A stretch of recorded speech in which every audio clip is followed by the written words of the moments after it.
दिल्ली के अंदर अब धीरे धीरे कोरोना की स्थिति बेहतर होती जा रही है। उसी को देखते हुए पिछले हफ्ते से हम लोगों ने अनलॉक करने की प्रक्रिया शुरू की थी।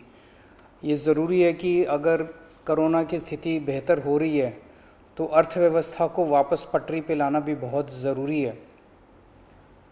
पिछले हफ्ते हमने कंस्ट्रक्शन वर्कर्स और फैक्ट्री, ये दो सेक्टर्स खोले थे।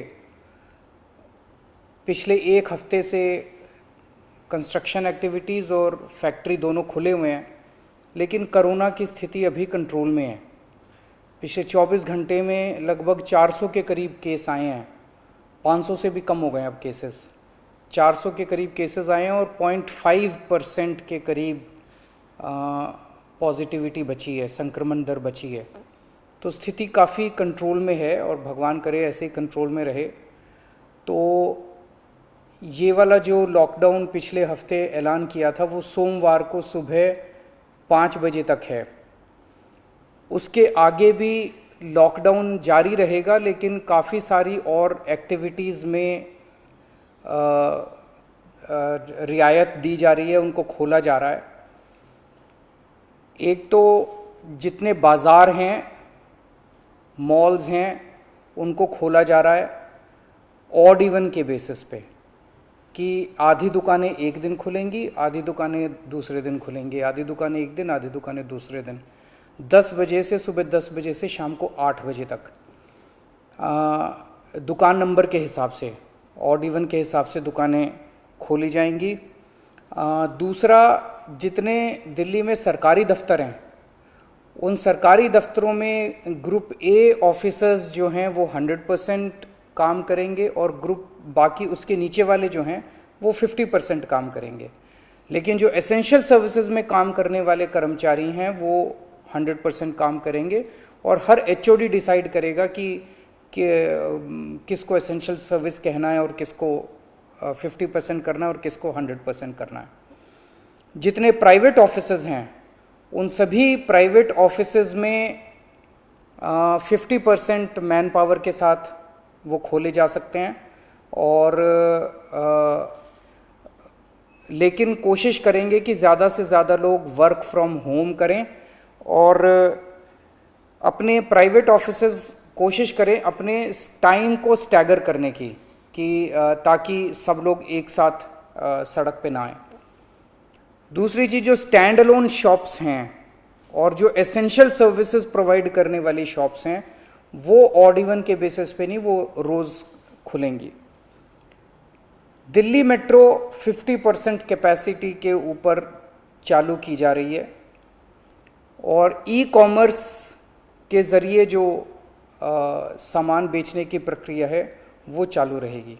तो मोटे मोटे तौर पे ये चीज़ों की रियायत दी जा रही है और मैं उम्मीद करता हूँ इसके बाद देखेंगे कि आने वाले हफ्ते के अंदर भी कोरोना की स्थिति अगर काबू में रही तो और कई सारी एक्टिविटीज़ को फिर उसके अगले हफ्ते खोलेंगे। थर्ड वेव कहा जा रहा है, एक्सपर्ट्स कह रहे हैं कि थर्ड वेव आएगी। कब आएगी, कितनी भयावह होगी, इसके बारे में किसी को कोई जानकारी नहीं है। लेकिन एक जिम्मेदार सरकार होने के बाद नाते हमारी जिम्मेदारी बनती है कि उसकी पूरी तरह से हम तैयारी करें, ताकि अगर थर्ड वेव आती है, अगर बहुत भयानक होती है, तो सरकार उस वक्त जनता के लिए तैयार हो। इसकी तैयारियां पूरे ज़ोर शोर से दिल्ली सरकार के अंदर चल रही हैं और कल लगभग 6 घंटे तक मैंने 2 अलग अलग मीटिंग ली, एक्सपर्ट्स के साथ बात की, जिन ऑफिसर्स ने अभी कोरोना के दौरान काम किया था उनके साथ बात की। हमने 2 कमिटीज़ बनाई हैं, उन दोनों कमिटीज़ के साथ मैंने बहुत डिटेल में चर्चा की। एक चीज़ हम लोगों को ये तय करनी थी, इस बार कोरोना की जो पीक आई थी, मतलब एक दिन में मैक्सिमम कितने केस आए, लगभग 28,000 के करीब केसेस आए थे एक दिन में, 22 या 23 अप्रैल के आसपास। अगली पीक कितनी हो सकती है, तो ये तय किया गया कि अगली पीक 37,000, एक्सपर्ट्स के साथ बात करके, ऑफिसर्स के साथ बात करके, सबके साथ बात करके, कि 37,000 पीक मान के इसकी तैयारी शुरू की जाए। इसका मतलब ये नहीं है कि अगर इससे ज़्यादा की पीक आएगी तो हम तैयार नहीं हैं, हम उसके लिए भी तैयार हैं। लेकिन एक तरह से 37,000 के बेस के ऊपर अगर हम तैयार हो गए तो फिर अगर उससे भी कहीं ज़्यादा पीक आती है तो उसकी भी तैयारी हम लोग, उसकी भी, अगर 37,000 की तैयारी हमारी है तो फिर मान लीजिए और ज़्यादा आती है तो उसकी तैयारी तो होगी होगी, उसके लिए हम ज़्यादा तैयार हो पाएंगे।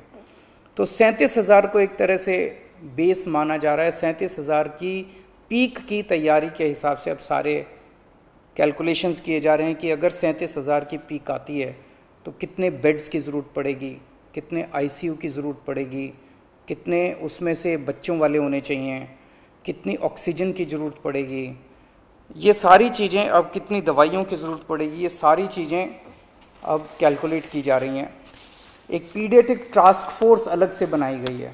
वो पीडियाट्रिक टास्क फोर्स ये तय करेगी कि जितने हमारे ऑक्सीजन बेड्स होंगे उसमें से कितने बच्चों के होने चाहिए, जितने आईसीयू बेड्स होंगे उसमें से कितने बच्चों के होने चाहिए। जो बच्चों के होंगे उसके लिए फिर अलग किस्म का सारा इक्विपमेंट होगा, उसका अलग किस्म के मास्क होंगे, अलग किस्म का ऑक्सीजन का मास्क होगा, उसकी सारी चीज़ें अलग होंगी। वो पीडियाट्रिक टास्क फोर्स बना दी गई है कल, वो अलग से अपनी तैयारी करके अपनी रिकमेंडेशंस देगी। इस बार ऑक्सीजन की बड़ी कमी हुई थी और ऑक्सीजन की कमी की वजह से हम लोगों ने देखा कि कई बार ऐसे हुआ था जब ऑक्सीजन बेड्स नहीं मिले थे, ऑक्सीजन के लिए काफ़ी संघर्ष करना पड़ा था। अल्टीमेटली अपने को सुप्रीम कोर्ट के इंटरवेंशन के बाद केंद्र सरकार के सहयोग से अपने को ऑक्सीजन मिली, लेकिन जब तक ऑक्सीजन नहीं मिली तब तक दिल्ली में त्राही त्राही मच गई थी। अगली वेव अगर आती है तो हम नहीं चाहते कि इस तरह की दिल्ली के अंदर त्राही त्राही मचे। तो ये तय किया गया, इसकी तैयारी शुरू कर दी गई। 420 टन ऑक्सीजन की स्टोरेज कैपेसिटी तैयार की जा रही है।